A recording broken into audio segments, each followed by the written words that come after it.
Super prime at 9 ನಲ್ಲಿ ಇವತ್ತಿನ ಇಡೀ ದಿವಸದ ಪ್ರಮುಖ ಬೆಳವಣಿಗೆಗಳ ವಿಶೇಷ ವರದಿಗಳನ್ನು ನಿಮಗೆ ತೋರಿಸ್ತಾ ಹೋಗ್ತೀನಿ. ಅದಕ್ಕಿಂತ ಮುಂಚಿತವಾಗಿ ರಾಜ್ಯ, ದೇಶ ಹಾಗೂ ವಿದೇಶಗಳಲ್ಲಿ ನಡೆದಿರುವ ಟಾಪ್ 18 ಸುದ್ದಿಗಳನ್ನು ನೋಡೋಣ. ಎಸ್ಎಸ್ಎಲ್ಸಿ ಪರೀಕ್ಷೆಯಲ್ಲಿ ಇನ್ನು ಮುಂದೆ ತೃತೀಯ ಭಾಷೆ ಆಟಕ್ಕುಂಟು, ಲೆಕ್ಕಕ್ಕಿಲ್ಲ. ಅಂದರೆ ಪರೀಕ್ಷೆ ಬರೆದ್ರೆ ಸಾಕು, ಆದರೆ ಪಾಸ್ ಆಗಬೇಕು ಅನ್ನುವಂಥ ವಿಚಾರಕ್ಕೆ ಸಂಬಂಧಪಟ್ಟಂತೆ ಇಂತಿಷ್ಟೇ ಮಾರ್ಕ್ಸ್ ಗಳಿಸಬೇಕು ಅಂತೇನೂ ಇಲ್ಲ, ಮತ್ತು ಆ ಮಾರ್ಕ್ಸ್ ಕೌಂಟ್ಗೂ ಬರುವುದಿಲ್ಲ. ಯಾಕಂದರೆ ರಾಜ್ಯ ಸರ್ಕಾರ ಎಸ್ಎಸ್ಎಲ್ಸಿ ಪರೀಕ್ಷೆಯಲ್ಲಿ ಹಿಂದಿ ಅಂಕಗಳನ್ನೇ ಅಳಿಸಿ ಹಾಕಿದೆ. ಈ ವರ್ಷದಿಂದಲೇ ಒಟ್ಟು 625 ಅಂಕಗಳ ಬದಲಿಗೆ 525 ಅಂಕಗಳಿಗೆ ಫೈನಲ್ ಮಾಡಲಾಗಿದೆ. ವಿದ್ಯಾರ್ಥಿಗಳು ಹಿಂದಿ ಪರೀಕ್ಷೆ ಕಡ್ಡಾಯವಾಗಿ ಹಾಜರಾಗಬೇಕು, ಆದರೆ ಹಿಂದಿ ಪರೀಕ್ಷೆಯ ಅಂಕಗಳನ್ನು ಶೇಕಡಾವಾರು ಅಂಕಗಳಿಗೆ ಪರಿಗಣಿಸುವುದಿಲ್ಲ. ಕೇವಲ 525 ಅಂಕಗಳನ್ನು ಪರಿಗಣಿಸಿ ಪರ್ಸೆಂಟೇಜ್ ನೀಡಲಿದ್ದು, ಹಿಂದಿ ಅಂಕಗಳಿಗೆ ಗ್ರೇಡ್ ಕೊಡುವುದಾಗಿ ಶಿಕ್ಷಣ ಸಚಿವ ಮಧು ಬಂಗಾರಪ್ಪ ಸ್ಪಷ್ಟಪಡಿಸಿದ್ದಾರೆ. ಹಿಂದಿ ಭಾಷೆಗೆ ಅಂಕ ನೀಡದಿರುವ ರಾಜ್ಯ ಸರ್ಕಾರದ ನಿರ್ಧಾರವನ್ನು ಕನ್ನಡ ಪರ ಸಂಘಟನೆಗಳು ಸ್ವಾಗತಿಸಿವೆ. ರಾಜ್ಯ ಸರ್ಕಾರಕ್ಕೆ ದ್ವಿಭಾಷಾ ನೀತಿಗೆ ಆಗ್ರಹಿಸಿದ್ದೆವು, ಸರ್ಕಾರ ಅದೇ ಪ್ರಕಾರ ನಿರ್ಧಾರ ತೆಗೆದುಕೊಂಡಿದೆ ಅಂತ ಕರವೇ ಅಧ್ಯಕ್ಷ ನಾರಾಯಣಗೌಡ ಸೇರಿದಂತೆ ಕನ್ನಡ ಪರ ಹೋರಾಟಗಾರರು ಸರ್ಕಾರಕ್ಕೆ ಅಭಿನಂದನೆ ಸಲ್ಲಿಸಿದ್ದಾರೆ. ದಾವಣಗೆರೆ ದಕ್ಷಿಣ ಕ್ಷೇತ್ರದ ಟಿಕೆಟ್ ಗೊಂದಲಕ್ಕೆ ಕಡೆಗೂ ಮುಕ್ತಿ ಸಿಕ್ಕಿದೆ. ಸಾದಿಕ್ ಪೈಲ್ವಾನ್ ಅವರನ್ನ ಕಾಂಗ್ರೆಸ್ ನಾಯಕರು ಸಮಾಧಾನ ಮಾಡಿದ್ದಾರೆ. ಇದರ ಮಧ್ಯೆನೇ ಕಾಂಗ್ರೆಸ್ ಅಭ್ಯರ್ಥಿ ಸಮರ್ಥ ಶಾಮನೂರ್ ಮಹಾರಾಷ್ಟ್ರದ ಶಿರಡಿಗೆ ಭೇಟಿ ನೀಡಿ ಸಾಯಿಬಾಬಾರ ದರ್ಶನವನ್ನ ಪಡ್ಕೊಂಡಿದ್ದಾರೆ. ತಂದೆ ತಾಯಿ ಜೊತೆ ಶಿರಡಿಯಲ್ಲಿ ಪೂಜೆ ಸಲ್ಲಿಸಿದ್ದಾರೆ. ಕೇಂದ್ರ ಸರ್ಕಾರ ರಾಜ್ಯದ ಗ್ರಾಹಕರಿಗೆ ಸರಿಯಾಗಿ ಗ್ಯಾಸ್ ವಿತರಣೆ ಮಾಡ್ತಾ ಇಲ್ಲ, ದಕ್ಷಿಣ ಭಾರತವನ್ನ ಕೆಟ್ಟ ದೃಷ್ಟಿಯಿಂದ ನೋಡ್ತಾ ಇದ್ದಾರೆ ಎಂದು ಡಿಸಿಎಂ ಡಿಕೆ ಶಿವಕುಮಾರ್ ಆರೋಪಿಸಿದ್ದಾರೆ. ಉತ್ತರ ಭಾರತದ ರಾಜ್ಯಗಳಲ್ಲಿ ಗ್ಯಾಸ್ ಸರಬರಾಜು ಚೆನ್ನಾಗಿದೆ, ನಮ್ಮ ರಾಜ್ಯದ ಹೋಟೆಲ್ ಮಾಲೀಕರು ಸಮಸ್ಯೆಗೆ ಒಳಗಾಗಿದ್ದಾರೆ ಅಂತ ಕೇಂದ್ರದ ವಿರುದ್ಧ ಕಿಡಿಕಾರಿದ್ದಾರೆ. ಎಲ್ಪಿಜಿ ಹೊತ್ತ 4 ಹಡಗುಗಳು ಹಾರ್ಮುಜ್ನಿಂದ ಬರ್ತಾ ಇವೆ ಎಂದು ವಿದೇಶಾಂಗ ಸಚಿವಾಲಯದ ವಕ್ತಾರ ರಣಧೀರ್ ಜೈಸ್ವಾಲ್ ಹೇಳಿದ್ದಾರೆ. ಜೊತೆಗೆ ದೇಶದಲ್ಲಿ ಎಲ್ಪಿಜಿ ಸಮಸ್ಯೆ ಇಲ್ಲ, ಮಧ್ಯಪ್ರಾಚ್ಯ ಉದ್ವಿಗ್ನತೆಯ ನಡುವೆ ನಾವು ಗಲ್ಫ್ ರಾಷ್ಟ್ರಗಳೊಂದಿಗೆ ನಿರಂತರ ಸಂಪರ್ಕದಲ್ಲಿ ಇದ್ದೇವೆ. ವಿದೇಶಾಂಗ ಸಚಿವರು ಪ್ಯಾರಿಸ್ನಲ್ಲಿ ವಿವಿಧ ನಾಯಕರ ಜೊತೆಗೆ ಚರ್ಚಿಸ್ತಾ ಇದ್ದಾರೆ ಅಂತ ಹೇಳಿದ್ದಾರೆ. ಮಧ್ಯಪ್ರಾಚ್ಯದಲ್ಲಿ ಯುದ್ಧ ಸಂಘರ್ಷ ಹಿನ್ನೆಲೆಯಲ್ಲಿ ದೇಶದಲ್ಲಿ ಲಾಕ್ಡೌನ್ ಹೇರುವ ಯಾವುದೇ ಪ್ರಸ್ತಾಪವಿಲ್ಲ ಎಂದು ಕೇಂದ್ರ ಹಣಕಾಸು ಸಚಿವೆ ನಿರ್ಮಲಾ ಸೀತಾರಾಮನ್ ತಿಳಿಸಿದ್ದಾರೆ. ರಾಜ್ಯಸಭೆಯಲ್ಲಿ ಮಾತನಾಡಿದ ನಿರ್ಮಲಾ ಸೀತಾರಾಮನ್, ಪ್ರತಿಪಕ್ಷಗಳ ನಾಯಕರು ಜನರಲ್ಲಿ ವದಂತಿಗಳನ್ನು ಹರಡಿ ಭೀತಿ ಸೃಷ್ಟಿಸಬಾರದು ಅಂತ ಹೇಳಿದ್ದಾರೆ.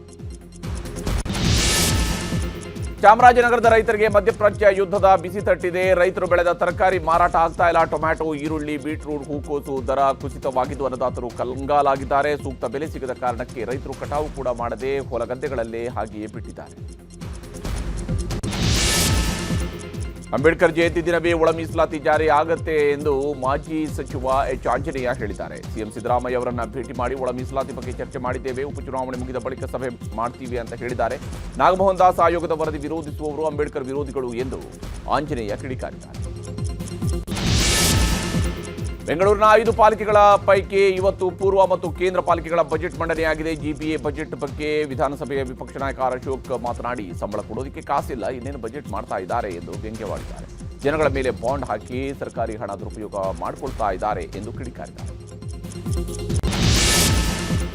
ಕಬ್ಬನ್ ಪಾರ್ಕ್ ಪೊಲೀಸ್ ಠಾಣಾ ವ್ಯಾಪ್ತಿಯಲ್ಲಿ ಲ್ಯಾಂಬೋರ್ಗಿನಿ ಕಾರು ಡ್ರಿಫ್ಟಿಂಗ್ ಪ್ರಕರಣಕ್ಕೆ ಸಂಬಂಧಿಸಿದಂತೆ ರಿಕ್ಕಿ ರೈ ವಿರುದ್ಧ ಮತ್ತೊಂದು ಪ್ರಕರಣ ದಾಖಲಾಗಿದೆ. ಹರಾಜಿನಲ್ಲಿ ಫ್ಯಾನ್ಸಿ ನಂಬರ್ ಪಡ್ಕೊಂಡ್ರು, ಕಾರನ್ನು ರಿಜಿಸ್ಟ್ರೇಷನ್ ಮಾಡಿಸದೆ ಬಳಸ್ತಾ ಇದ್ದಾರೆ. ಕೇವಲ ನಂಬರ್ ಪ್ಲೇಟ್ ಹಾಕೊಂಡು ಬಳಸುತ್ತಿರುವುದರಿಂದ ಪ್ರಕರಣ ದಾಖಲಿಸಲಾಗಿದೆ ಎಂದಿದ್ದಾರೆ ಸಂಚಾರ ಜಂಟಿ ಪೊಲೀಸ್ ಆಯುಕ್ತ ಕಾರ್ತಿಕ್ ರೆಡ್ಡಿ. ಯುಗಾದಿ ಹಬ್ಬದ ದಿನ ರಿಲೀಸ್ ಆಗಿದ್ದ ಲವ್ ಮಾಕ್ಟೇಲ್ 3 ಚಿತ್ರಕ್ಕೆ ಸಖತ್ ರೆಸ್ಪಾನ್ಸ್ ಬಂದಿತ್ತು. ಮಾರ್ಚ್ 22ರಂದು ಲವ್ ಮಾಕ್ಟೇಲ್ ಚಿತ್ರದ 2ನೇ ಭಾಗದ ಕತೆ ನನ್ನದು, ನಾನು ಹೇಳಿದ್ದ ಕಥೆಯನ್ನ ಕೃತಿಚೌರ್ಯ ಮಾಡಿದ್ದಾರೆ ಎಂದು ರಾಘವೇಂದ್ರ ನಾಯಕ್ ಆರೋಪ ಮಾಡಿದರು. ನಮ್ಮದೇ ಚಿತ್ರಕಥೆ ಅಂತ ಡಾರ್ಲಿಂಗ್ ಕೃಷ್ಣ ಸ್ಪಷ್ಟನೆ ಕೊಟ್ಟರೂ ಕೂಡ ಚಿತ್ರಮಂದಿರದಲ್ಲಿ ಕಲೆಕ್ಷನ್ ಡಲ್ ಆಗಿದೆ ಅಂತ ಹೇಳಲಾಗಿದೆ. ಕಲಬುರಗಿ ಡಿಸಿ ಕಚೇರಿ ಮುಂಭಾಗದಲ್ಲಿ ರಸ್ತೆ ತಡೆದು ವಿದ್ಯಾರ್ಥಿಗಳು ಬೃಹತ್ ಪ್ರತಿಭಟನೆ ಮಾಡಿದ್ದಾರೆ. ಖಾಲಿ ಹುದ್ದೆಗಳ ಭರ್ತಿ ಮಾಡಬೇಕು ಮತ್ತು ಹುದ್ದೆ ನೇಮಕಾತಿಯಲ್ಲಿ ನಡೆದಿರುವ ಅಕ್ರಮಗಳ ತನಿಖೆ ಮಾಡಬೇಕು ಅಂತ ಆಗ್ರಹಿಸಿದ್ದಾರೆ. ಈ ವೇಳೆ ಪೊಲೀಸರು ಮತ್ತು ವಿದ್ಯಾರ್ಥಿಗಳ ನಡುವೆ ತೀವ್ರ ಮಾತಿನ ಚಕಮಕಿ ನಡೆದಿದೆ.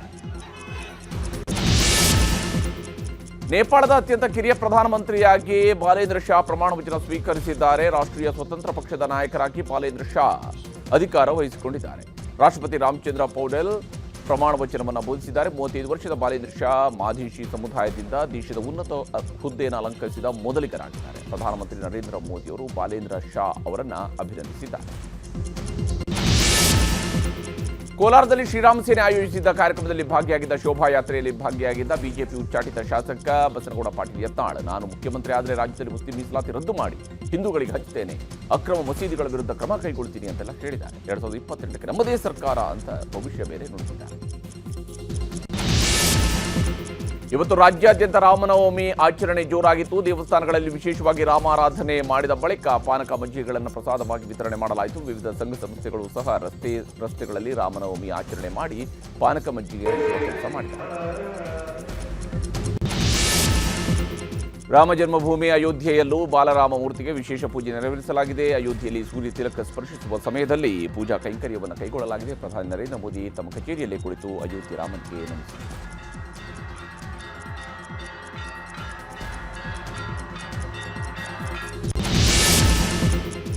ನಾಳೆ ವಿಶ್ವವಿಖ್ಯಾತ ಮೇಲುಕೋಟೆ ಬೈರಮುಡಿ ಬ್ರಹ್ಮೋತ್ಸವಕ್ಕೆ ಮಂಡ್ಯ ಜಿಲ್ಲಾಡಳಿತ ಸಕಲ ರೀತಿಯಲ್ಲೂ ಕೂಡ ಸಜ್ಜಾಗಿದೆ. ಮೂಲಭೂತ ಸೌಕರ್ಯ, ಪಾರ್ಕಿಂಗ್ ಭದ್ರತೆಗೆ ಕ್ರಮ ತೆಗೆದುಕೊಳ್ಳಲಾಗಿದೆ. ನಾಳೆ ರಾತ್ರಿ 8 ಗಂಟೆಗೆ ಚೆಲುವನಾರಾಯಣ ಸ್ವಾಮಿಗೆ ವಜ್ರಖಚಿತ ಕಿರೀಟ ಧಾರಣೆ ನಡೆಯಲಿದೆ ಎಂದು ಡಿಸಿ ಡಾಕ್ಟರ್ ಕುಮಾರ್ ಹೇಳಿದ್ದಾರೆ. ಯುಎಇಯಲ್ಲಿ ವರುಣನ ಅಬ್ಬರ ಜೋರಾಗಿದೆ. ಯುನೈಟೆಡ್ ಅರಬ್ ಎಮಿರೇಟ್ಸ್ನ ವಿವಿಧ ಭಾಗಗಳಲ್ಲಿ ಬಿರುಗಾಳಿ ಸಹಿತ ಭಾರೀ ಮಳೆಯಾಗ್ತಾ ಇದೆ. ಮಳೆ ನೀರಿನಿಂದ ರಸ್ತೆಗಳು ಜಲಾವೃತವಾಗಿದ್ದು ವಾಹನ ಸವಾರರು ಪರದಾಡುವಂತಹ ಸ್ಥಿತಿ ನಿರ್ಮಾಣವಾಗಿದೆ. ದುಬೈ, ಶಾರ್ಜಾ, ಅಜ್ಮಾನ್ ಸೇರಿದಂತೆ ಹಲವು ಪ್ರಾಂತ್ಯಗಳಲ್ಲಿ ವರುಣ ಅಟ್ಟಹಾಸ ಮೆರೆದಿದ್ದಾರೆ. ಈಗ ಸುದ್ದಿಗಳನ್ನು ವಿವರವಾಗಿ ನೋಡ್ತಾ ಹೋಗೋಣ. ಕೊಲ್ಲಿ ರಾಷ್ಟ್ರಗಳಲ್ಲಿ ಆಗ್ತಾ ಇರುವಂತಹ ಯುದ್ಧದಿಂದಾಗಿ ಭಾರತದಲ್ಲಿ ಇಂಧನ ಮೂಲಸೌಕರ್ಯಕ್ಕೆ ಕೊಡತ ಬೀಳ್ತಾ ಇದೆ. ಸಿಲಿಂಡರ್ ಸಮಸ್ಯೆಗಳು ಕೂಡ ತಲೆದೋರಿದ್ದಾವೆ. ಪೆಟ್ರೋಲ್, ಡೀಸೆಲ್ ಸಿಗೋದಿಲ್ಲ ಅನ್ನುವಂತಹ ವದಂತಿಗಳನ್ನು ನಂಬಿ ಜನ ಕೂಡ ದಾರಿ ತಪ್ಪುತ್ತಾ ಇದ್ದಾರೆ. ಹೀಗಾಗಿಯೇ ಇವತ್ತು ಪ್ರಧಾನಿ ನರೇಂದ್ರ ಮೋದಿ ಅವರು ಎಲ್ಲ ರಾಜ್ಯಗಳ ಮುಖ್ಯಮಂತ್ರಿಗಳ ಜೊತೆಗೆ ಸಭೆಯನ್ನು ನಡೆಸಿದ್ದಾರೆ. ಪೆಟ್ರೋಲ್ ಮತ್ತು ಡೀಸೆಲ್ ಮೇಲಿನ ಸುಂಕವನ್ನು ಇಳಿಸುವ ತೀರ್ಮಾನವನ್ನು ಕೇಂದ್ರ ಸರ್ಕಾರ ಕೈಗೊಂಡಿದೆ. ತೈಲದ ಅಭಾವ ಸೃಷ್ಟಿಸುವ ಪ್ರಯತ್ನ ಮಾಡ್ತಾ ಇದ್ದಾರೆ. ಆದರೆ ತೈಲದ ಅಭಾವ ಸೃಷ್ಟಿ ಆಗೋದಿಲ್ಲ ಅಂತ ದೇಶವಾಸಿಗಳಿಗೆ ಭರವಸೆಯನ್ನು ಕೊಟ್ಟಿದ್ದಾರೆ.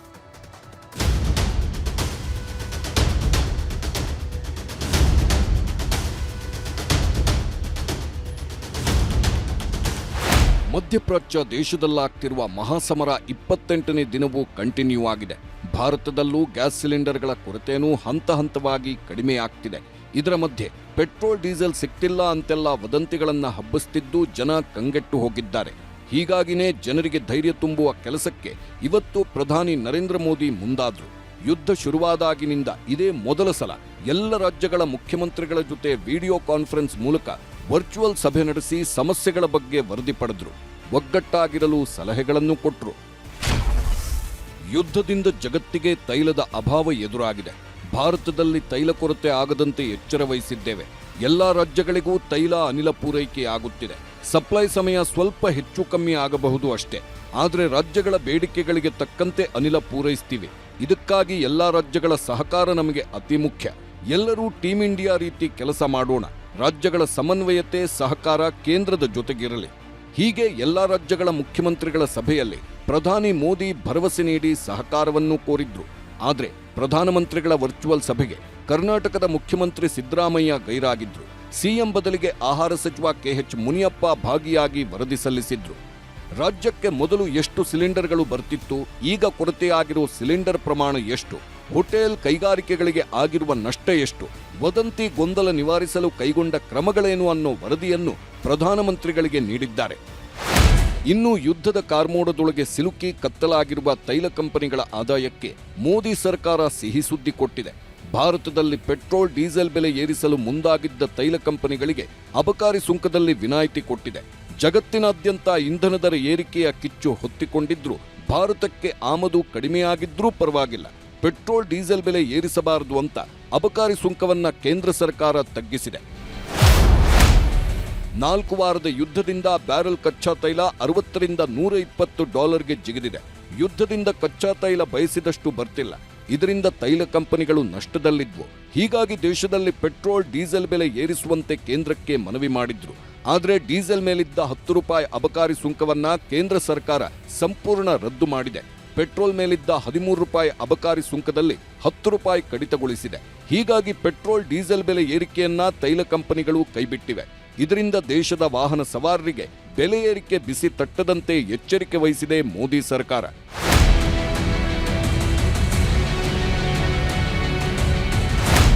ಕೇಂದ್ರ ಸರ್ಕಾರದ ಈ ನಿರ್ಧಾರವನ್ನ ಬಿಜೆಪಿಯ ಕಟ್ಟಾಳುಗಳು ಸಂಭ್ರಮದಿಂದ ಸ್ವಾಗತಿಸುತ್ತಿದ್ದಾರೆ. ಮೋದಿ ಸರ್ಕಾರದ ದೂರದೃಷ್ಟಿಗೆ ಹಿಡಿದ ಕನ್ನಡಿ ಅಂತಿದ್ದಾರೆ. ಆದರೆ ಜನರಿಗೆ ಬೆಲೆ ಇಳಿಸಬೇಕಿತ್ತು, ಅದನ್ನ ಬಿಟ್ಟು ತೈಲ ಕಂಪನಿಗಳಿಗೆ ಲಾಭ ಮಾಡಿಕೊಟ್ಟಿದ್ದಾರೆ ಎಂದರು ಡಿಸಿಎಂ ಡಿಕೆ ಶಿವಕುಮಾರ್. ಆಸ್ಟ್ರೇಲಿಯಾ ಬೇರೆ ಬೇರೆ ದೇಶಗಳಲ್ಲಿ ಪೆಟ್ರೋಲ್ ಮತ್ತು ಡೀಸೆಲ್ ದರ 25% 30-35% ಅಷ್ಟು ಜಾಸ್ತಿ ಆಗಿರುವಂಥದ್ದು. ಆದರೆ ನಮ್ಮ ದೇಶದಲ್ಲಿ ಪೆಟ್ರೋಲ್ ಮೇಲೆ 10 ರೂಪಾಯಿ ಅಬಕಾರಿ ಸುಂಕವನ್ನ, ಎಕ್ಸೈಸ್ ಡ್ಯೂಟಿಯನ್ನ ಕಡಿಮೆ ಮಾಡಿರುವಂಥದ್ದು. ಡೀಸೆಲ್ ಮೇಲೂ ಕೂಡ 10 ರೂಪಾಯಿ ಎಕ್ಸೈಸ್ ಡ್ಯೂಟಿ ಕಡಿಮೆ ಮಾಡಿರುವಂಥದ್ದು. ನರೇಂದ್ರ ಮೋದಿಜಿಯವರು ಈ ದೇಶದ ಸಾಮಾನ್ಯ ಜನರ ಪರವಾಗಿ ಒಂದು ದೃಢ ನಿರ್ಧಾರವನ್ನ ತೆಗೆದುಕೊಂಡಿದ್ದಾರೆ. ಭಾರತ ಸರ್ಕಾರ ನಮ್ಮನ್ನ ಕೊಲೆ ಮಾಡ್ತಾ ಇದೆ.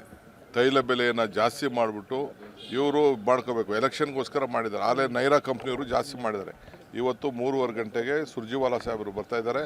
ನಾನು CM ಸುರ್ಜಿವಾಲಾ ಆ ವಿಚಾರವನ್ನು ರಾಜ್ಯದ ಜನತೆಗೆ ಬೆಳಕನ್ನು ಚೆಲ್ತಾ ಇದ್ದೀವಿ.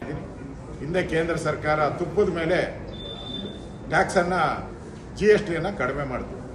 ಮಾರನೇ ದಿನನೇ ರಾಜ್ಯ ಸರ್ಕಾರ ತುಪ್ಪದ ಮೇಲೆ ತೆರಿಗೆ ಹಾಕ್ತು.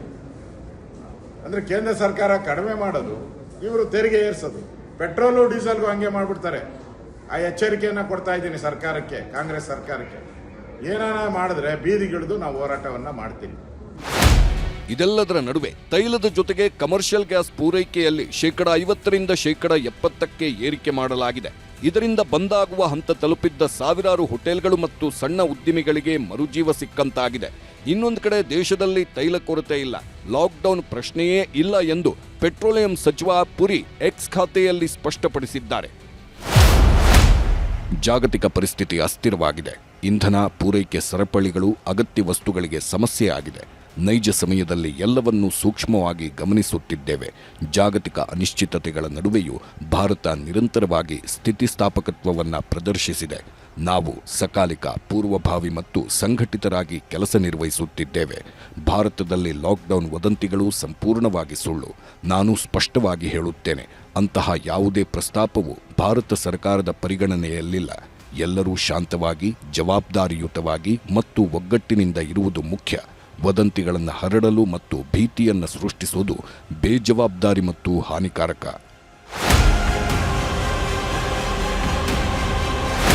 ಹೀಗೆ ಪೆಟ್ರೋಲಿಯಂ ಸಚಿವರೇ ಇಂಧನ ಕೊರತೆ ಆಗಲ್ಲ ಅಂತ ಸ್ಪಷ್ಟನೆ ಕೊಟ್ಟಿದ್ದಾರೆ. ಹೀಗಿರುವಾಗಲೇ ಭಾರತಕ್ಕೆ ಆಪ್ತ ಮಿತ್ರನಾಗಿರುವ ರಷ್ಯಾ ರಾಮನವಮಿ ದಿನವೇ ಸಿಹಿ ಸುದ್ದಿ ಕಳಿಸಿದೆ. ಉಕ್ರೇನ್ ಯುದ್ಧದಿಂದ ಭಾರತ ರಷ್ಯಾ ಮಧ್ಯೆ LNG ವ್ಯಾಪಾರ ಸ್ಥಗಿತವಾಗಿತ್ತು. ಈಗ ಮತ್ತೆ ಭಾರತ ರಷ್ಯಾ ಮಧ್ಯೆ LNG ನೇರ ಮಾರಾಟಕ್ಕೆ ಒಪ್ಪಂದ ಹಾಕಲು ತೀರ್ಮಾನ ಆಗಿದೆ. ಭಾರತ ಆಮದು ಪ್ರಮಾಣದಲ್ಲಿ ಕನಿಷ್ಠ 40% ಏರಿಕೆಯೂ ಆಗಲಿದ್ದು, ಅಂದಾಜು 5 ಲಕ್ಷ ಕೋಟಿ ರೂಪಾಯಿ ಮೌಲ್ಯದ LNG ವಹಿವಾಟಿಗೆ ಸಹಿ ಬೀಳಲಿದೆ. ಎಲ್ಲಕ್ಕಿಂತ ಹೆಚ್ಚಾಗಿ ಈ ಸಲ ಡಾಲರ್ ಬದಲು 96% ರೂಪಾಯಿ ರೂಬಲ್ಸ್ನಲ್ಲೇ ವಹಿವಾಟು ನಡೆಸಲು ತೀರ್ಮಾನಿಸಲಾಗಿದೆ.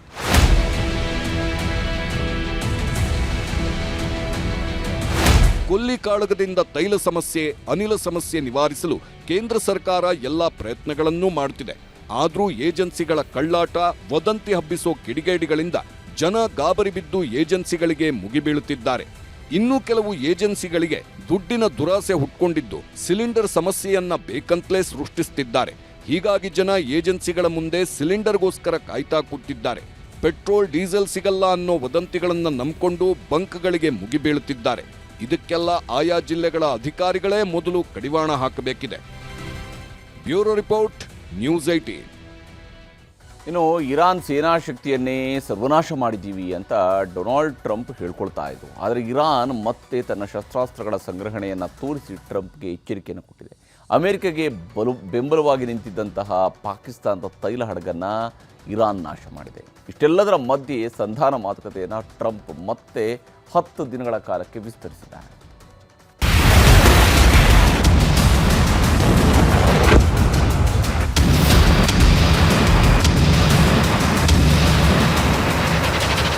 ಮಧ್ಯಪ್ರಾಚ್ಯದಲ್ಲಿ ನಡೀತಾ ಇರೋ ಮಹಾಯುದ್ಧ ಸದ್ಯಕ್ಕಂತೂ ಕೊನೆಯಾಗಲ್ಲ. ಅಮೆರಿಕ ಅಧ್ಯಕ್ಷ ಡೊನಾಲ್ಡ್ ಟ್ರಂಪ್ ಎಷ್ಟೇ ಬೊಬ್ಬೆ ಹಾಕಿದ್ರೂ ಇರಾನ್ ತಲೆ ಕೆಡಿಸಿಕೊಡ್ತಿಲ್ಲ. ನಾವ ನೋಡೇ ಬಿಡೋಣ ಅಂತ ಇರಾನ್ ಯುದ್ಧವನ್ನ ಕಂಟಿನ್ಯೂ ಮಾಡಿದೆ. ತಲೆ ಕೆಡಿಸಿಕೊಂಡಿರೋ ಅಮೆರಿಕ ಅಧ್ಯಕ್ಷ ಟ್ರಂಪ್ಗೆ ಶಸ್ತ್ರಗಳ ಮೂಲಕವೇ ಇರಾನ್ ಉತ್ತರ ಕೊಡ್ತಿದೆ. ಬರೀ ಇಸ್ರೇಲ್, ಅಮೆರಿಕ, ಕೊಲ್ಲಿ ರಾಷ್ಟ್ರಗಳಿಗೆ ದಾಳಿ ಮಾಡ್ತಾ ಇದ್ದ ಇರಾನ್ ಇವತ್ತು ಪಾಕಿಸ್ತಾನ, ಬ್ಯಾಂಕಾಕ್ಗೂ ಶಾಕ್ ಕೊಟ್ಟಿದೆ. ಟ್ರಂಪ್ ಮಾತು ಕೇಳಿಕೊಂಡು ಹರ್ಮುಜ್ ಜಲಮಾರ್ಗ ದಾಟಲು ಹೋದ ಹಡಗುಗಳನ್ನೇ ಇರಾನ್ ಬಾಂಬ್ ಹಾಕಿ ಎಚ್ಚರಿಕೆ ನೀಡಿದೆ. ಪಾಕಿಸ್ತಾನದ ತೈಲ ಹಡಗನ್ನೇ ಬ್ಲಾಸ್ಟ್ ಮಾಡಿದ ಇರಾನ್. ಅಮೆರಿಕದ ಡೊನಾಲ್ಡ್ ಟ್ರಂಪ್ ಅವರ ಸೇನೆ ಭದ್ರತೆ ಕೊಡ್ತಿದೆ ಅಂತ ಪಾಕಿಸ್ತಾನ ಇರಾನ್ ಮುಂದೆ ಬಾಲ ಬಿಚ್ಚಿದ್ದಕ್ಕೆ ಸಿಕ್ಕಿರುವ ಬಹುಮಾನ ಇದು. ಒಂದು ಕಡೆ ಇರಾನ್ ಅಮೆರಿಕ ಮಧ್ಯೆ ಮಾತುಕತೆಗೆ ಬ್ರೋಕರ್ ಕೆಲಸ ಮಾಡ್ತಿರೋ ಪಾಕಿಸ್ತಾನ ಹಾರ್ಮುಜ್ ಜಲಮಾರ್ಗದಿಂದ ತೈಲ ಹಡಗನ್ನ ಶಿಫ್ಟ್ ಮಾಡಿತ್ತು. ಹಾರ್ಮುಜ್ ಜಲಮಾರ್ಗದಿಂದ ಪಾಕಿಸ್ತಾನಕ್ಕೆ ಹೋಗಬೇಕಾಗಿದ್ದ ಹಡಗು ಅಮೆರಿಕ ಕಡೆಗೆ ತಿರುಗಿಸಿತ್ತು. ಪಾಕಿಸ್ತಾನದ ಧ್ವಜ ಹಾರುತ್ತಿದ್ದ ತೈಲ ಹಡಗನ್ನ ನೋಡಿದ ಕೆಲವೇ ನಿಮಿಷಗಳಲ್ಲಿ ಇರಾನ್ ಕ್ಷಿಪಣಿಗಳಿಂದ ನಾಶ ಮಾಡಿದೆ.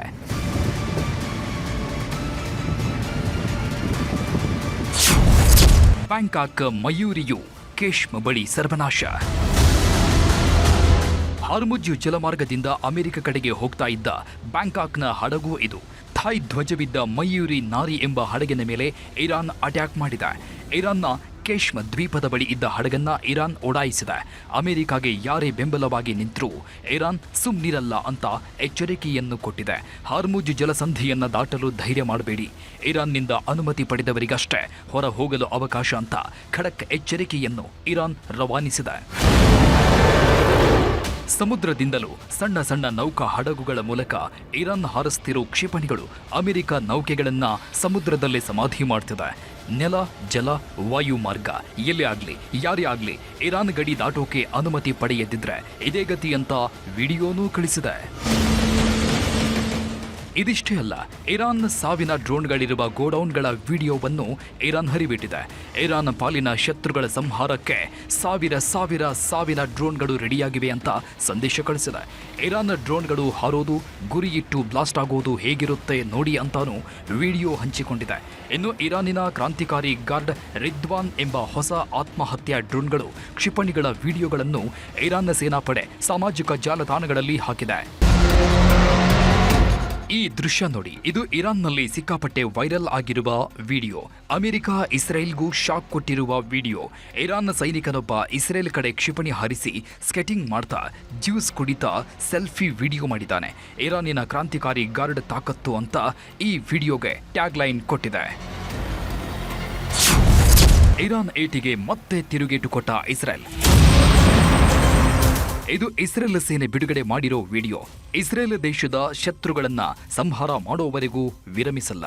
ಹೆಜ್ಬುಲ್ಲಾ ಉಗ್ರ ಸಂಘಟನೆಯನ್ನ ಮಣ್ಣಲ್ಲಿ ಮಣ್ಣಾಗಿಸೋವರೆಗೂ ಯುದ್ಧ ನಿಲ್ಲಿಸಲ್ಲ ಅಂತ ಇಸ್ರೇಲ್ ಸೇನಾಧಿಕಾರಿಗಳು ಇರಾನ್ಗೆ ತಿರುಗೇಟು ಕೊಟ್ಟಿದ್ದಾರೆ.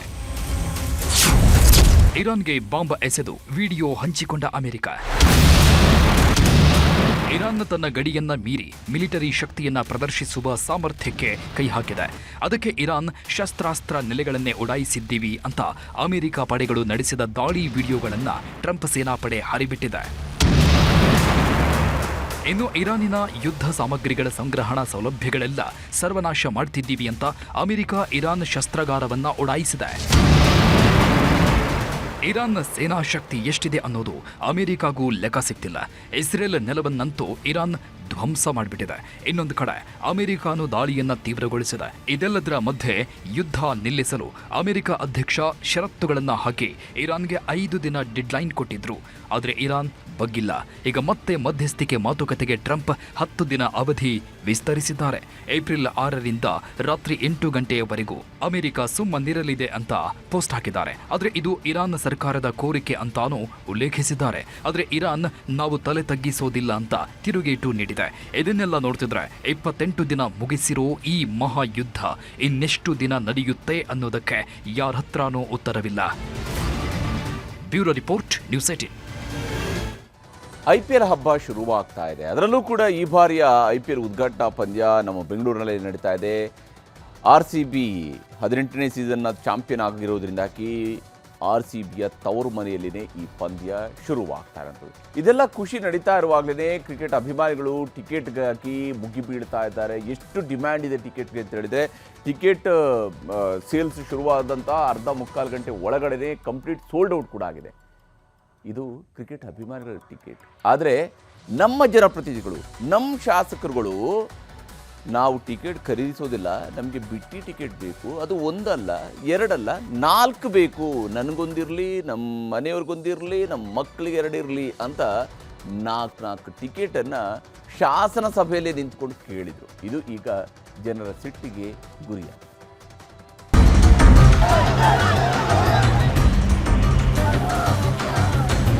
ಟಿಕೆಟ್ಗೆ ಅಂಗಲಾಚಬೇಕು ಆ ಸ್ಥಿತಿ ತಂದಿದ್ದಾರೆ ನಮಗೆ.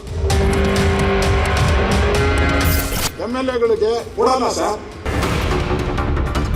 ಮೊದಲೆಲ್ಲ ಇತ್ತು ಸರ್, ಯಾರು ಟಿಕೆಟ್ ಕೊಡ್ತಾ ಇದ್ರು ಕಡ್ಡಾಯವಾಗಿ. MLAಗಳಿಗೆ ಒಂದು ಕುಂದ್ರಕ್ಕೆ ಒಂದು ಅವಕಾಶ ಮಾಡಿ ಕೊಡಿಸಿ ಸರ್.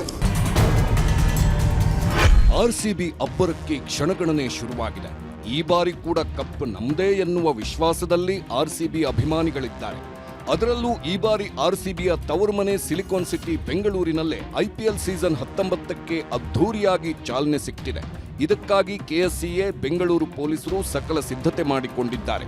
ಕಳೆದ ಬಾರಿ 17 ವರ್ಷಗಳ ತಪಸ್ಸಿನ ಫಲ ಎಂಬಂತೆ 18ನೇ ಸೀಸನ್ನಲ್ಲಿ RCB ಕಪ್ ಗೆದ್ದು ಬೀಗಿತ್ತು. ಆದರೆ ಅದೇ ಖುಷಿಯಲ್ಲಿ ತೇಲುತ್ತಿದ್ದಾಗಲೇ ಚಿನ್ನಸ್ವಾಮಿ ಸ್ಟೇಡಿಯಂನಲ್ಲಿ 11 ಮಂದಿ RCB ಅಭಿಮಾನಿಗಳು ಕಾಲ್ತುಳಿತಕ್ಕೆ ಸಿಲುಕಿ ಪ್ರಾಣ ಬಿಟ್ಟಿದ್ರು. ಇದೀಗ ಅದೇ ಚಿನ್ನಸ್ವಾಮಿ ಸ್ಟೇಡಿಯಂನಲ್ಲಿ ಮತ್ತೊಂದು ಸುತ್ತಿನ IPL ಹಬ್ಬ ಶುರುವಾಗ್ತಿದೆ. ಕ್ರಿಕೆಟ್ ಅಭಿಮಾನಿಗಳು IPL ಹಬ್ಬ ಆನಂದಿಸಲು ರೆಡಿಯಾಗ್ತಿದ್ದರೆ, ಇದರಲ್ಲೂ ನಮ್ಮ ರಾಜಕಾರಣಿಗಳು ಬಿಟ್ಟಿ ಟಿಕೆಟ್ಗೆ ಪಟ್ಟು ಹಿಡಿದು ಕೂತಿರೋದನ್ನ ಕಂಡ ಕ್ರಿಕೆಟ್ ಅಭಿಮಾನಿಗಳು ಕೆರಳಿ ಕೆಂಡವಾಗಿದ್ದಾರೆ. ಚಿನ್ನಸ್ವಾಮಿ ಸ್ಟೇಡಿಯಂನಲ್ಲಿ ನಡೆಯೋ IPL ಮ್ಯಾಚ್ ನೋಡಲು ಒಬ್ಬೊಬ್ಬ ಶಾಸಕರಿಗೆ ತಮ್ಮ ಹೆಂಡತಿ ಮಕ್ಕಳ ಜೊತೆ ಹೋಗಬೇಕಂತೆ. ಅದಕ್ಕೆ VIP ಗ್ಯಾಲರಿಯಲ್ಲಿ 4 ಟಿಕೆಟ್ಗಳನ್ನ ಕೊಡಬೇಕಂತೆ. ಬಜೆಟ್ ಅಧಿವೇಶನದ ವೇಳೆ ವಿಧಾನಸಭೆಯಲ್ಲಿ ಪ್ರತಿಪಕ್ಷ ನಾಯಕ ಆರ್ ಅಶೋಕ್ ಮುಂದಿಟ್ಟ IPL ಟಿಕೆಟ್ ಬೇಡಿಕೆಗೆ ಪಕ್ಷಾತೀತವಾಗಿ ಸ್ಪೀಕರ್ ಸಮೇತ ಒಮ್ಮತ ಅಭಿಪ್ರಾಯ ವ್ಯಕ್ತವಾಗಿತ್ತು. ಟಿಕೆಟ್ಗೆ ಅಂಗಲಾಚಬೇಕು ಆ ಸ್ಥಿತಿ ತಂದಿದ್ದಾರೆ ನಮಗೆ. ಒಂದು ಟಿಕೆಟ್ಗೆ MLAಗಳಿಗೆ ಕೊಡಲ್ಲ ಸರ್. MLAಗಳಿಗೆ ಒಂದು ಟಿಕೆಟ್ ಕೊಡ್ತಾರೆ, ಅದು ಯಾವ ಗ್ಯಾಲರಿ ಗೊತ್ತಾ? ಕೆಳಗಡೆ ಅಲ್ಲಿ ಇವರು ಹೋಗೋ ಕಡೆ ಕೂತ್ಕೋಬೇಕು ನಾವು ಹೋಗಿ. ವಿಧಾನಸಭೆಯಲ್ಲಿ ಜನಪ್ರತಿನಿಧಿಗಳ ಈ VIP ಮನಸ್ಥಿತಿ ಬಹಿರಂಗವಾಗಿದ್ದೇ ತಡ. ಕರ್ನಾಟಕ ಮಾತ್ರವಲ್ಲ, ದೇಶಾದ್ಯಂತ ಜನಸಾಮಾನ್ಯರು ಕೆಂಡಾಮಂಡಲರಾಗಿದ್ರು. ಜನ ಬೇಸಿಗೆಯಿಂದ ನೀರಿಲ್ಲದೆ ಸಾಯ್ತಿದ್ದಾರೆ. ರಸ್ತೆ ಸರಿಯಿಲ್ಲ, ಅನುದಾನ ತಂದಿಲ್ಲ, ಗ್ಯಾರಂಟಿ ಹಣ ಬರ್ತಿಲ್ಲ, ಗ್ಯಾಸ್ ಸಿಗ್ತಿಲ್ಲ ಅಂತೆಲ್ಲ ಸಮಸ್ಯೆಗಳ ಸರಮಾಲೆ ಹೊತ್ತು ಮಲಗಿದ್ದಾರೆ. ಇಂಥದ್ರಲ್ಲಿ ನಿಮ್ಮ IPL ನೋಡೋ ಶೋಕಿಗೆ ಬಿಟ್ಟಿ ಟಿಕೆಟ್ ಪಡೆಯೋಕೆ, ಚರ್ಚೆ ಮಾಡೋಕೆ ವಿಧಾನಸೌಧನೇ ಬೇಕಾ? ಅಷ್ಟಕ್ಕೂ ಚರ್ಚೆ ಮಾಡೋಕೆ ನಿಮಗೆ ವಿಷಯಗಳೇ ಇಲ್ವಾ ಅಂತೆಲ್ಲ ಸೋಷಿಯಲ್ ಮೀಡಿಯಾದಲ್ಲಿ ತರಾಟೆಗೆ ತಗೊಂಡ್ರು. ಇನ್ನು ವಿಧಾನಸೌಧದಲ್ಲಿ IPL ಟಿಕೆಟ್ ನಮ್ಮ ಮನೆಯವರಿಗೆಲ್ಲ ಬೇಕು ಅಂತ ಖುದ್ದು ಆರ್ ಅಶೋಕ್ ಹೇಳಿದ್ರು. ಆದ್ರೆ ಹೊರಗೆ ಮಾತ್ರ ಬಿಜೆಪಿ ಸಂಸದ ತೇಜಸ್ವಿ ಸೂರ್ಯ, ಬಿಜೆಪಿ ರಾಜ್ಯಾಧ್ಯಕ್ಷ ವಿಜಯೇಂದ್ರ ಈ VIP ಸಂಸ್ಕೃತಿ ಒಳ್ಳೆಯದಲ್ಲ ಅಂತ ಕಿಡಿಕಾರಿದ್ರು. Any political representatives and their families, it just does not make sense. Shows that they do not respect and value those people who have elected them. This culture of VIP entitlements must stop. Personally, I do not like what has happened. ನಾನು ನೆನ್ನೆ ಆಡಳಿತ ಪಕ್ಷದ ಶಾಸಕರು, ವಿರೋಧ ಪಕ್ಷದ ಶಾಸಕರ ಹೇಳಿಕೆಗಳನ್ನ ಗಮನಿಸಿದ್ದೇನೆ.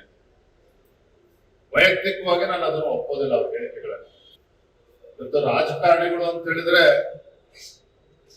ಜನಸಾಮಾನ್ಯರು ಯಾವ ರೀತಿ ನಮ್ಮನ್ನ ನೋಡ್ತಾರೆ ಅಂತಕ್ಕಂಥ ದಿನನಿತ್ಯ ಪತ್ರಿಕೆಗಳಲ್ಲಿ, ಟಿವಿಗಳಲ್ಲಿ ನಾವು ನೋಡ್ತಾ ಇದ್ದೇವೆ. ಹೀಗಂತ ಕೆಲವು ನಾಯಕರು ಕಿಡಿಕಾರಿದ್ರೆ, ಕಾಂಗ್ರೆಸ್ ನಾಯಕರು ಮಾತ್ರ ಶಾಸಕರು ಕೇಳಿದ್ರಲ್ಲಿ ತಪ್ಪೇನಿದೆ ಅಂತ ಸಮರ್ಥಿಸಿಕೊಂಡ್ರು. The MLAs have right because they are the part of the system, they are part of the government, and we have to, earlier also some respect has been given to all of them. ಕೇಳೋದ್ರಲ್ಲಿ ಏನು ತಪ್ಪಿಲ್ಲ, ಆದ್ರೆ government ಎಷ್ಟರ ಮಟ್ಟಿಗೆ ಗೌರ್ಮೆಂಟಿನ involvement ಅದರಲ್ಲಿ ಇರುತ್ತೆ ಅನ್ನೋದು ಪ್ರಶ್ನೆ. ನಾವು ಇಲ್ಲಿಯವರೆಗೂ ಗೌರ್ಮೆಂಟ್ ಸರ್ಕಾರ ನೇರವಾಗಿ ಯಾವುದೇ ರೀತಿಯಲ್ಲಿ ನಾವು ಇನ್ವಾಲ್ವ್ ಆಗ್ತಿಲ್ಲ. ಈಗ ಅವರು ಕೇಳೋದಕ್ಕೆ ತಪ್ಪಿಲ್ಲ, ಸದನದಲ್ಲಿ ಅವರು ಕೇಳಿರೋದು ತಪ್ಪಿಲ್ಲ. ಜನಾಕ್ರೋಶದ ಮಧ್ಯೆಯೂ ಹಠ ಸಾಧಿಸಿದ ಶಾಸಕರು ನಾಳಿನ ಪಂದ್ಯಕ್ಕೆ 2, ನಂತರದ ಪಂದ್ಯಗಳಿಗೆ 4 ಟಿಕೆಟ್ ಫ್ರೀ. ಈ ಬೆಳವಣಿಗೆಗಳ ಮಧ್ಯೆ ಕೆಎಸ್ಸಿಎ ಅಧ್ಯಕ್ಷ ವೆಂಕಟೇಶ್ ಪ್ರಸಾದ್ ಸಿಎಂ ಸಿದ್ದರಾಮಯ್ಯ ಮತ್ತು ಡಿಸಿಎಂ ಡಿಕೆ ಶಿವಕುಮಾರ್ ಅವರನ್ನ ಭೇಟಿಯಾಗಿ ಕೆಲಕಾಲ ಚರ್ಚಿಸಿದ್ರು. ಇದಾದ ಕೆಲ ಹೊತ್ತಲ್ಲೇ ಈಗಾಗಲೇ ನಿಗದಿಯಾಗಿರೋ ನಾಳಿನ ಪಂದ್ಯಕ್ಕೆ ಪ್ರತಿ ಶಾಸಕರಿಗೆ 2 ಟಿಕೆಟ್ ನೀಡಲು ಕೆಎಸ್ಸಿಎ ಒಪ್ಪಿಕೊಂಡಿದೆ. ಅಲ್ಲದೆ ಮುಂದೆ ನಡೆಯುವ ಎಲ್ಲಾ ಪಂದ್ಯಗಳಿಗೂ ತಲಾ ಒಬ್ಬೊಬ್ಬ ಶಾಸಕರಿಗೆ 4 ಟಿಕೆಟ್ ನೀಡುವುದಾಗಿ ಹೇಳಿದೆ. ಒಂದೊಂದು ಎಕ್ಸ್ಟ್ರಾ ಕೊಡಿ ಅಂತ ಹೇಳಿದ್ದೀನಿ. ಮುಂದೆ ಕೂತ್ಕೊಂಡು ಮಾತಾಡ್ತೀನಿ. ಹಿಂದೆ ಒಂದು ಕೊಡ್ತಾ ಸೇರಿಸಿ ಕೊಡಿ. ಸದನದೊಳಗೆ ಹಕ್ಕು ಪ್ರತಿಪಾದಿಸಿ ಟಿಕೆಟ್ ಗಿಟ್ಟಿಸಿಕೊಳ್ಳುವಲ್ಲಿ ಶಾಸಕರು ಯಶಸ್ವಿಯಾಗಿದ್ದಾರೆ. ಸದನದಲ್ಲಿ ನಮ್ಮ ಹೆಸರಿಗೆ ಮಾತ್ರ ಟಿಕೆಟ್ ಕಳಿಸ್ತಾರೆ, ಅದರಲ್ಲಿ ನಮ್ಮ ಮನೆಯವರು ಹೋಗೋದಿಕ್ಕೆ ಆಗೋದಿಲ್ಲ ಅಂತೆಲ್ಲ ಹೇಳ್ಕೊಂಡಿದ್ದ ಆರ್ ಅಶೋಕ್ ಜನಸಾಮಾನ್ಯರ ಆಕ್ರೋಶ ವ್ಯಕ್ತವಾಗುತ್ತಲೇ ಥಂಡ ಹೊಡೆದು ರಾಗ ಬದಲಿಸಿದ್ದಾರೆ. ಇಲ್ಲಿನ MLAಗಳು ಏನು ಟಿಕೆಟ್ ತಗೊಂಡು ಅವ್ರಿಗೇನು ಹೋಗಲ್ಲ. ನಾನಂತೂ ಹೋಗಿಲ್ಲ. ನನಗೆ ಬರೋ ಟಿಕೆಟು ಯಾರೋ ನಮ್ಮ ಕಾರ್ಯಕರ್ತರು ಪಬ್ಲಿಕ್ಕು ಯಾರು ಕೇಳ್ತಾರೋ ಅವರಿಗೆ ಕೊಡ್ತೀವಿ. ನಾವು ಒಬ್ಬ MLA ಆಗಿ ಜನ ಬಂದಾಗ ಯಾವ ರೀತಿ ಕೆಲಸ ಕಾರ್ಯ ಕೇಳ್ತಾರೆ ಅದೇ ರೀತಿ ಟಿಕೆಟನ್ನು ಕೇಳ್ತಾರೆ. ಇದೇನೇ ಇದ್ದರೂ ಬಾಯಲ್ಲಿ ಹೇಳೋದೊಂದು, ಸದನದಲ್ಲಿ ಮಾಡೋದೊಂದು ಎಂಬಂತಾಗಿದೆ. ಅಲ್ಲಿ ಎಲ್ಲರಿಗೂ ಟಿಕೆಟ್ ಎಂದು 4 ಟಿಕೆಟ್ ಪಡೆದವರು ಈಗ ಅದನ್ನ ಕ್ಯಾನ್ಸಲ್ ಮಾಡಿಸ್ತಾರಾ ಅಥವಾ ತಮಗಾಗಿ ಮತ್ತು ತಮ್ಮವರಿಗಾಗಿ ಎಂದು ಮ್ಯಾಚ್ ನೋಡಲು ಕಳಿಸ್ತಾರಾ ಎಂದು ಕಾದು ನೋಡಬೇಕಿದೆ. Bureau report, news 18. ಇನ್ನು ದಾವಣಗೆರೆ ಬೈ ಎಲೆಕ್ಷನ್ ಅಖಾಡದಲ್ಲಿ ಕಾಂಗ್ರೆಸ್ಗಿದ್ದಂತಹ ಬಂಡಾಯದ ಬಿಸಿ ತಣ್ಣಗಾಗಿದೆ. ಸಾದಿಕ್ ಪೈಲ್ವಾನ್ ನಾನು ರಣರಂಗದಲ್ಲಿ ಇರ್ತೀನಿ, ನಾನು ಬಯಲಲ್ಲಿ ಇರ್ತೀನಿ ಅಂತೆಲ್ಲ ಹೇಳ್ತಾ ಇದ್ದಂಥವ್ರು ಸಿಎಂ DCM ಇಬ್ಬರು ಕರೆಸಿಕೊಂಡು ಮಾತಾಡಿದ ಮೇಲೆ ಸಮಾಧಾನಗೊಂಡಿದ್ದಾರೆ. ಈಗ ಎಲೆಕ್ಷನ್ ಅಖಾಡದಲ್ಲಿ ಇದ್ಕೊಂಡೇನೆ ಕಾಂಗ್ರೆಸ್ ಅಭ್ಯರ್ಥಿ ಸಮರ್ಥ ಪರವಾಗಿ ಮತ ಕೇಳ್ತೀನಿ ಅಂತ ಸಾದಿಕ್ ಪೈಲ್ವಾನ್ ಘೋಷಿಸಿದ್ದಾರೆ.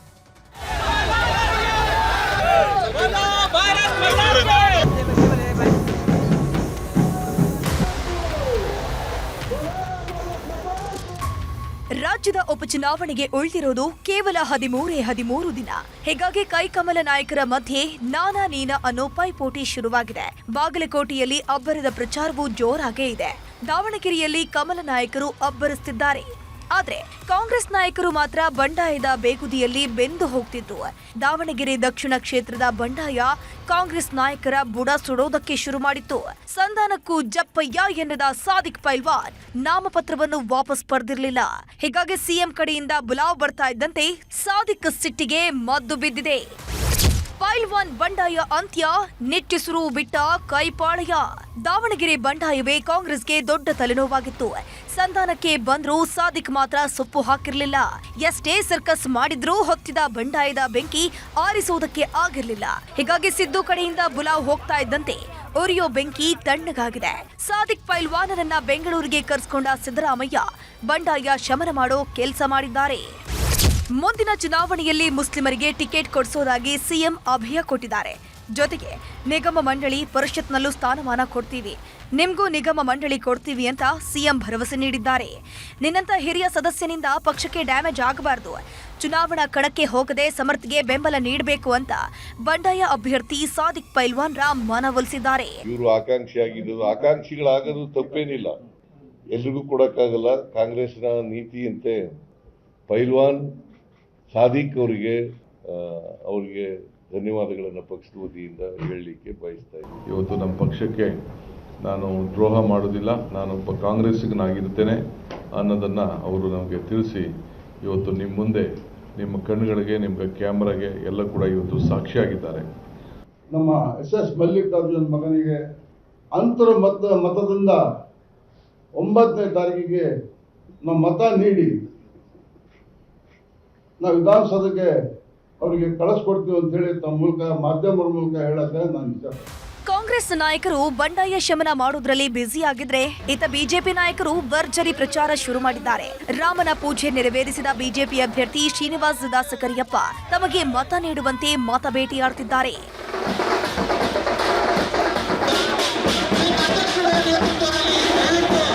ಇನ್ನು ಬಾಗಲಕೋಟೆಯಲ್ಲೂ ಚುನಾವಣಾ ಅಬ್ಬರ ಜೋರಾಗೇ ಇದೆ. ಕಮಲ ನಾಯಕರು ಅಬ್ಬರಿಸುವುದಕ್ಕೆ ಶುರು ಮಾಡಿದ್ದು ಬಿಜೆಪಿ ಅಭ್ಯರ್ಥಿ ಪರ ಶ್ರೀರಾಮುಲು ಮತ ಬೇಟೆಗಿಳಿದಿದ್ದಾರೆ. ನಗರದ ಕಿಲ್ಲಾ ಗಲ್ಲಿಯಲ್ಲಿ ರಾಮುಲು ಮನೆ ಪ್ರಚಾರವನ್ನ ಮಾಡಿದ್ರು. ಇವತ್ತು ಸಾಕಷ್ಟು ಹೋರಾಟಗಳು ಮಾಡ್ತೀವಿ, ಧರಣಿಗಳು ಮಾಡ್ತೀವಿ, ಎಲ್ಲವನ್ನೂ ಕೂಡ ಭಾರತೀಯ ಜನತಾ ಪಾರ್ಟಿ ಮಾಡ್ತಾ ಇದ್ರು ಕೂಡ ಇವತ್ತು ಇದೊಂದು ಅವಕಾಶ ಜನರಿಗೆ. ಈ ಅವಕಾಶ ಹೇಗೆ ಆಗ್ಬೇಕಂದ್ರಿಗಿನ ಜನರು ಅಭಿವೃದ್ಧಿ ಪರವಾಗಿ ಇದೀವಿ ಅನ್ನೋದ್ರಿಗಿನ ಇವತ್ತು ಎಂತ ಪರಿಸ್ಥಿತಿಯಲ್ಲಿ ಕೂಡ ಸಿದ್ದರಾಮಯ್ಯ ಯಾವುದೇ ಅಭಿವೃದ್ಧಿ ಮಾಡಿಲ್ಲ ಅನ್ನಂತ ಮತವನ್ನು ಕೊಡುವಂತ ಕೆಲಸ ಮಾಡ್ತಾರೆ. ಈ ಎಲ್ಲ ಬೆಳವಣಿಗೆ ಮಧ್ಯೆಯೇ ಬಿಜೆಪಿ ಸ್ಟಾರ್ ಪ್ರಚಾರಕರ ಪಟ್ಟಿಗೆ ಎಲೆಕ್ಷನ್ ಕಮಿಷನ್ ಗ್ರೀನ್ ಸಿಗ್ನಲ್ ಕೊಟ್ಟಿದೆ. ಮಾಜಿ ಸಿಎಂ ಬಿಎಸ್ ಯಡಿಯೂರಪ್ಪ, ಪ್ರಹ್ಲಾದ್ ಜೋಶಿ, ವಿಜಯೇಂದ್ರ, ರಾಜ್ಯ ಬಿಜೆಪಿ ಉಸ್ತುವಾರಿ ರಾಧಾ ಮೋಹನ್ ದಾಸ್ ಅಗರ್ವಾಲ್, ಕೇಂದ್ರ ಸಚಿವ ಎಚ್.ಡಿ. ಕುಮಾರಸ್ವಾಮಿ ಸ್ಟಾರ್ ಪ್ರಚಾರಕರಾಗಿ ಅಖಾಡಕ್ಕಿಳಿಯಲಿದ್ದಾರೆ. ಒಟ್ನಲ್ಲಿ ಮಿನಿ ಸಮರದ ಕಾವು ದಿನೇ ದಿನೇ ಜೋರಾಗ್ತಿದ್ದು ಕೈಕಮಲ ನಾಯಕರ ಪೈಪೋಟಿ ರಂಗೇರಿದೆ. Bureau report, news 18.